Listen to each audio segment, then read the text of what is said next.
నిజంగానే బెట్టింగ్ యాప్ల గురించి చాలామంది ప్రమోట్ చేస్తున్నారు, కానీ అది కరెక్ట్ వే కాదు. ఎందుకంటే చాలామంది చచ్చిపోతున్నారు. మీరు ఆ ప్రిడిక్షను మన్ను తుబ్బ మశానం అనుకుంటా ప్రతి ఒక్కటి మీరు ప్రిడిక్షన్ చేస్తున్నా అని మీరే తోపుగాలని పెద్ద ఫీల్ అయిపోతున్నారు. కానీ అది చాలామంది కామెంట్స్ చూస్తే నాది 2000 పోయినాయి అన్నా, నాది 5000 పోయినాయి అన్నా, నాది 10,000 పోయినాయి అన్నా, చాలామంది కామెంట్స్. ఆ బెట్టింగ్ యాప్ల గురించి ఆపేంట్రా బాబు. మీ చేసే చెత్త పనుల వల్ల చాలామంది నష్టపోతున్నారు తెలుసా.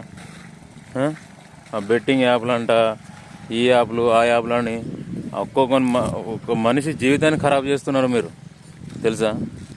బెట్టింగ్ యాప్ల గురించి ఎవడు ప్రమోట్ చేయకండి. కొంచెం మీ స్వార్థం కోసం ఇంకొక లైఫ్ని నాశనం చేస్తున్నారు మీరు తెలుసా. ఈ బెట్టింగ్ యాప్లు ఏదో క్లబ్ 55 అనుకుంటా ఇష్టం వచ్చినట్టు